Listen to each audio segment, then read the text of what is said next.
So hello and hi everyone, this is Abhishek. Welcome to Kalam PCS, and in this lecture we'll cover the topic of tribal protest of 19th century.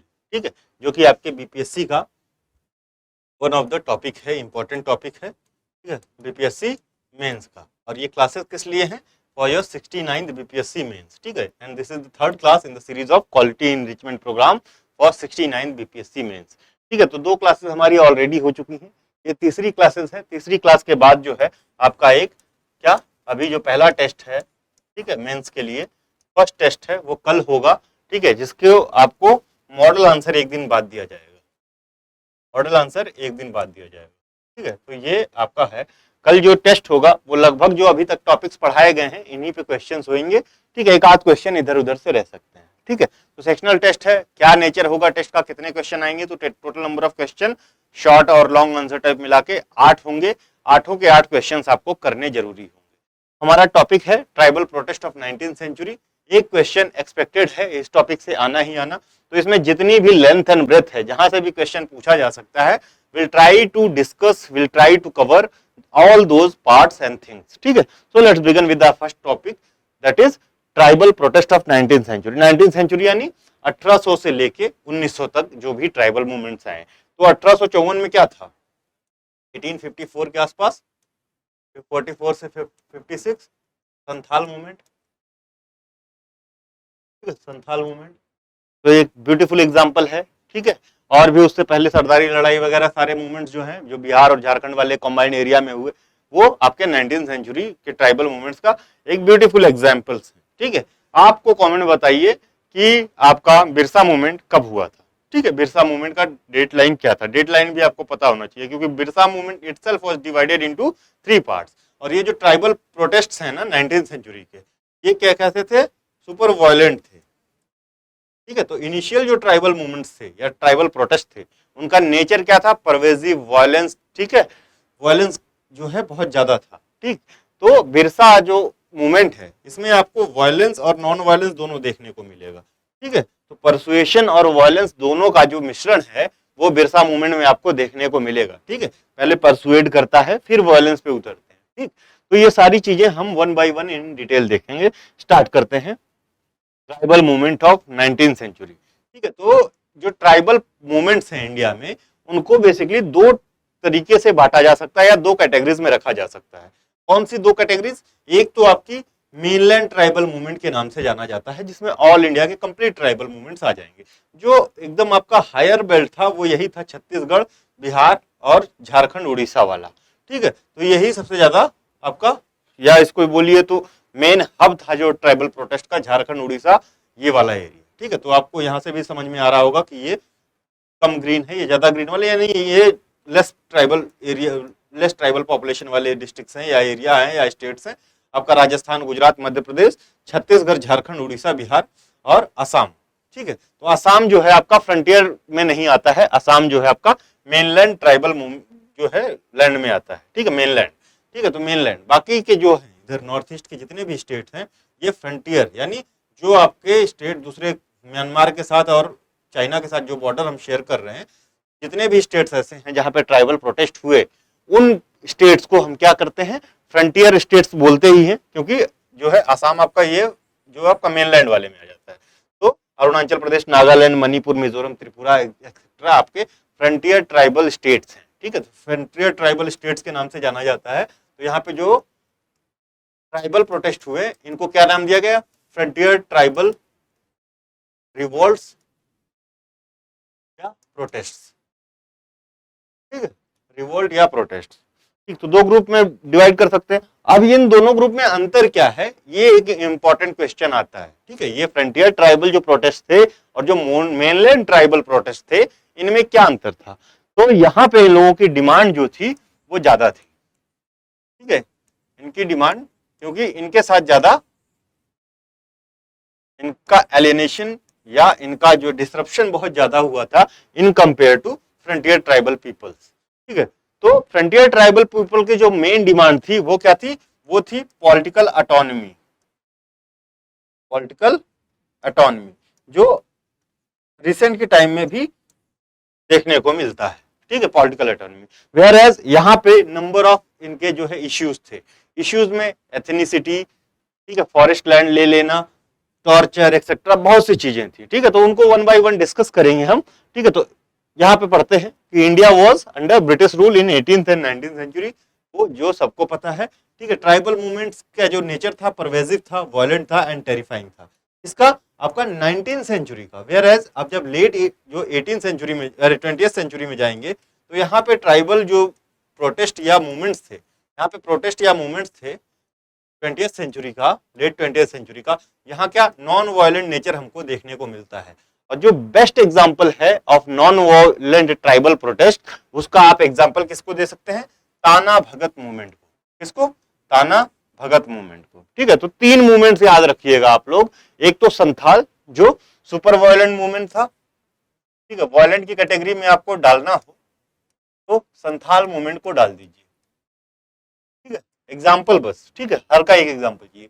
जो culmination of both things है आपका Birsa movement को इसमें डालिए कि इससे शुरू में जो बिरसा मूवमेंट को फेजेस में हम डिवाइड कर सकते हैं।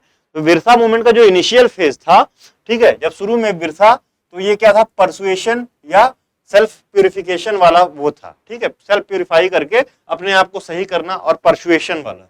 ठीक है, लेटर ऑन ये वायलेंट मीन्स अपनाते हैं बिरसा मूवमेंट में। उसके बाद आता है आपका ताना भगत मूवमेंट, जो कि ट्रूली नॉन वायलेंट मूवमेंट था, ट्राइबल प्रोटेस्ट था, और ये गांधी की आइडियोलॉजीज को फॉलो करते थे। ठीक है, ताना भगत। और क्या था इनका?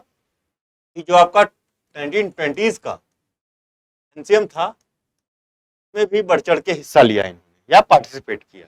तो ये थे आप, मतलब अगर मूवमेंट्स को डिवाइड करना हो तो इन 3 मूवमेंट्स को एज एन एग्जांपल लेके आप इजीली डिवाइड कर सकते हैं। ठीक है, और अच्छा खासा कंटेंट लिख सकते हो। ठीक, तो यहाँ पे टाइप्स कैसे थे? तो mainland, those near the borders and particularly in the north east. Mainland, mainland नहीं सर, ये मेनलैंड ये है, एंड फ्रंटियर यहाँ पे लिखिए, frontier, those near the borders particularly in the north east. Tribal people had previously lived in harmony with nature before the British arrived. तो nature के साथ हार्मनी में रहते थे जब तक ब्रिटिशर्स नहीं आए थे। तो ये जो है रिलेशन जो है कहीं ना कहीं इंटरप्ट हुआ या डिस्टर्ब हुआ। ठीक है, या डिस्टर्ब हुआ, तो यहीं से ट्राइबल मूवमेंट्स, प्रोटेस्ट, वायलेंस का जन्म होता है। तो मेन रीजन क्या था कि इनके जो बेसिक फॉरेस्ट राइट्स का हनन करना, ठीक है, इनके लैंड के साथ खिलवाड़ करना, इनके जो एथनिक वो थे, वैल्यूज थी, उनके साथ छेड़छाड़ करना, उनको बदलना। तो these were the some of important reason कि ट्राइबल मूवमेंट्स क्यों हुए। अभी आपसे पूछ लिया कि डिफाइन द कैरेक्टरिस्टिक्स, जैसे ये 19th सेंचुरी हेडिंग है आपकी। ठीक है, तो define the characteristics of the tribal movements of 19th century. तो क्या 4-5 पॉइंट है दैट यू कुड प्रेजेंट? तो पहला तो नेचर कैसा था? नेचर,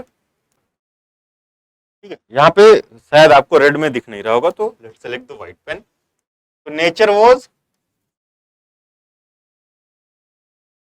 रिलीजियस ना, रिलीजियस इन नेचर। और क्या पॉइंट हो सकता है? Religious in nature. ठीक है, एग्जाम्पल क्या दे सकते हैं इसमें? मुंडाज को दे सकते हैं, मुंडाज। ठीक है, मुंडा, ठीक है, तो इसमें कैरिस्मेटिक लीडर वगैरह की बात होगी। ठीक है, तो नेचर कैसा था? रिलीजियस था। ठीक, और क्या था? अगेंस्ट एक्सप्लॉयटेशन ऑफ जमींदार, अगेंस्ट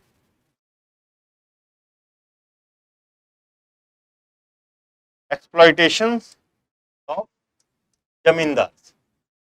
ये जमींदार क्यों लिखा जा रहा है? अगेंस्ट एक्सप्लॉयटेशन ऑफ जमींदार, व्हाई नॉट ब्रिटिशर्स? क्योंकि ये इनिशियल ट्राइबल मूवमेंट्स थे और इनके जो इमीडिएट टारगेट्स थे, इमीडिएट जो टारगेट्स थे, ठीक है,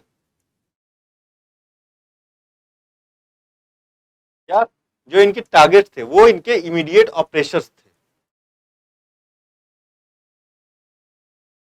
ठीक है, कौन थे? Immediate operations. तो इमीडिएट ऑपरेशंस कौन थे? जमींदार, साहूकार, महाजन, पुलिस, जजेस एक्सेट्रा। ठीक है, जो इमीडिएट इनको ऑपरेस करते थे। तो इनके टारगेट्स भी वही होते थे, because at that time they were unaware of true nature of British policy. क्योंकि भाई पढ़े लिखे तो थे नहीं, ठीक है, एकदम वैल्यूज वैसी ही थी गांव वाली। ठीक है, पढ़े लिखे थे नहीं, शिक्षा थी नहीं। ठीक है, मीडिया का भी इतना प्रचार प्रसार नहीं था। तो इमीडिएट ऑपरेशंस को ही अपना इमीडिएट टारगेट इन्होंने समझा। ठीक है, इनको ट्रू नेचर ऑफ ब्रिटिशर्स का नहीं पता था। लेटर ऑन जैसे जैसे संथाल मूवमेंट आया, फिर बिरसा मूवमेंट आया, तो बिरसा थोड़ा बहुत पढ़ा लिखा था। ठीक है, कैसा था? बिरसा वाज मच लिटरेट, ठीक है, तो he was aware of the things, ठीक है, कि कौन है हमारा ऑपरेशन इमीडिएटली। तो नेचर कहीं पे मूव करता है इनका, फिर इनका जो वायलेंस या इनका प्रोटेस्ट चालू होता है वो किसके खिलाफ होता है, फिर जो है कंपनी या ब्रिटिशर्स के खिलाफ इनका प्रोटेस्ट चालू होता है। तो इसमें दोनों अगेंस्ट द एक्सप्लॉयटेशन ऑफ जमींदार तो एक हेडिंग डालोगे कैरेक्टरिस्टिक्स में, दूसरे में, ठीक है, 19th सेंचुरी के लेटर हाथ में, ठीक है, ब्रिटिशर्स एज एन ऑपरेशंस के खिलाफ भी, तो दूसरी हेडिंग में उनको रखोगे, किसको रखोगे, ब्रिटिशर्स को रखोगे, ठीक है, against Britishers and colonial rule दूसरी हेडिंग डालोगे, क्योंकि 19th सेंचुरी में आपको दोनों मिल जाएगा। तो इनिशियल जो मूवमेंट्स थे ऑफ 19th सेंचुरी, इनके जो किसके खिलाफ थे, अगेंस्ट द इमीडिएट ऑपरेशंस, ठीक है। Later on in around 1880s तो इनका जो है जो टारगेट्स हो गए 1880s के 50s के बाद से ही जो टारगेट्स इनके कॉलोनियल रूल और ब्रिटिशर्स जो इनके टारगेट्स बनने लगे, ठीक है। तो ये दोनों हेडिंग्स आपकी आनी चाहिए। तो आपके आंसर शीट में ये रिफ्लेक्ट होगा कि you know the true nature of tribal protest of 19th century. 20th century में तो सारे के सारे जो है कॉलोनियल रूल के खिलाफ थे, लेकिन 19th सेंचुरी में आपको दोनों का कल्मिनेशन मिलेगा, ठीक है। तो ये ध्यान दीजिएगा, ठीक है। तो इसमें जो है ब्रिटिशर्स, तो इसमें एग्जाम्पल सब में जितनी भी आप हेडिंग्स लिखेंगे तो कोई ना कोई एग्जाम्पल कोट करेंगे। तो जो लेटर वाला जो कॉलोनियल रूल के खिलाफ, उसमें बिरसाज का डाल दीजिए। पहले में आपको किसका डालना चाहिए, पहले में आपको मुंडास का डाल दीजिए, मुंडा का, ठीक है। चलिए अभी फाइट फॉर इकोनॉमिक सर्वाइवल एक और हेडिंग हो जाएगी कैरेक्टरिस्टिक्स में। इकोनॉमिक सर्वाइवल के लिए तो फाइट कर रहे थे, क्योंकि इनकी खेत ये सारी चीजें धीरे धीरे खत्म हो रही थी ना। इनको जो मिनिमल जो एमएफपीज थे, इनके जो माइनर फॉरेस्ट प्रोड्यूस थे, उनको कलेक्ट करने तक का राइट नहीं दिया गया।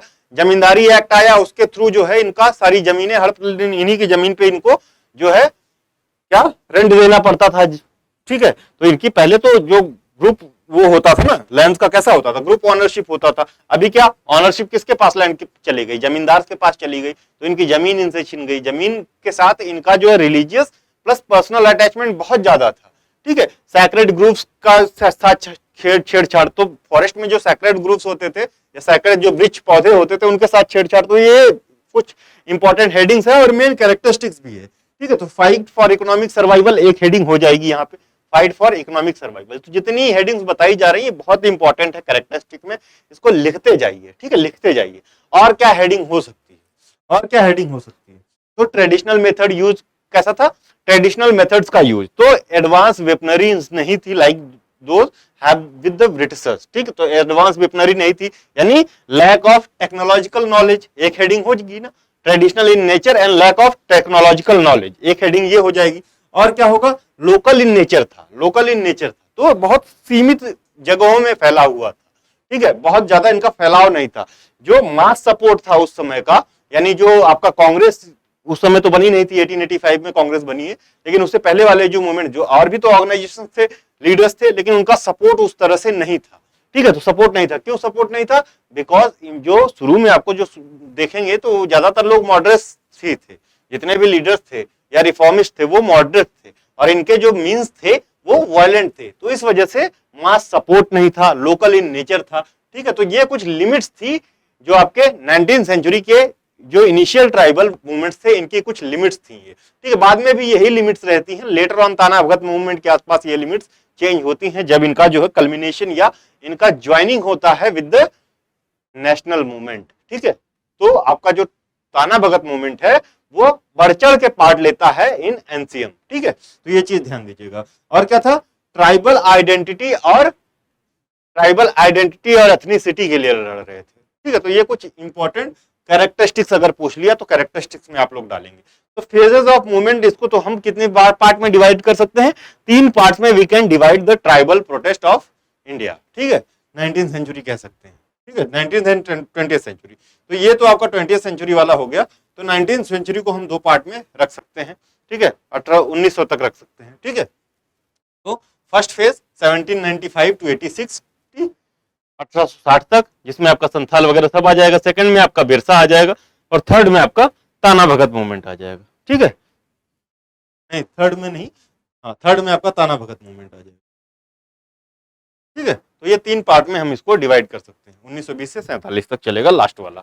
आइए स्टार्ट करते हैं, ठीक है। तो main causes of 19th century tribal uprising, characteristics देख ली, अभी कॉजेज देखते हैं कि क्या क्या मेन कॉजेज थे। तो पहला क्या है, against foreign rule and it's negative effect, against foreign rule and it's negative effect. ठीक है, तो foreign rule and it's negative effect पहला पॉइंट। ठीक है, दूसरा क्या है, British expansion into hilly area of Bihar, Assam and the खासी reason from 1765 caused a feeling of resistance among the tribals, so this was the one of the important reason। ठीक है, तो British expansion into hilly areas of Bihar, Assam, तो आपको सबको पता है कि जब जमींदारी एक्ट आया,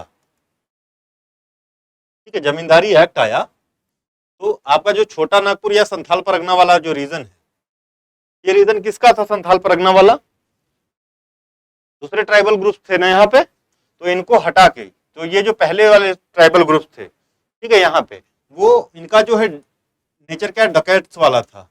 ठीक है, और बहुत ज्यादा ऑपरेसर्स थे ये, मतलब इनके जो लूटपाट ये सारे काम थे। तो यहाँ पे जो ब्रिटिशर्स ने एक पैच लैंड का क्लियर किया और इस पे किसको बिठाया, संथाल्स को बिठाया। संथाल्स जो है वो जो आपके मिदनापुर वाले रीजन्स थे, यहाँ से लाके इनको यहाँ पे संथाल परगना जो आपका नया बनाया गया उसमें बिठाया गया, मतलब उस वाले रीजन में, जिसको दामिने कोह कहा गया, दामिने कोह में। ठीक है, और ये बोला गया कि आपको हम ये पीस ऑफ लैंड दे रहे हैं, आप यहाँ पे खेती करिए, आप हमको कुछ रेंट दीजिएगा। धीरे धीरे धीरे धीरे ये रेंट का जो वो था इतना ज्यादा हो गया और प्रोडक्शन जो है इतना कम था, फिर इनको बाद में जो संथाल्स को इनका ट्रू नेचर समझ में आया। ठीक है, तो ये था कि जमींदारी एक्ट से कैसे कैसे इनको एक्सप्लॉइट कर रहे हैं। This was just an example. ठीक है, arrival and setting of non tribals leading to changes in land confiscation. ठीक है, लैंड कॉन्स्फिकेशन, तो बेसिकली वही संथाल वाला एग्जांपल यहाँ पे दे सकते हैं।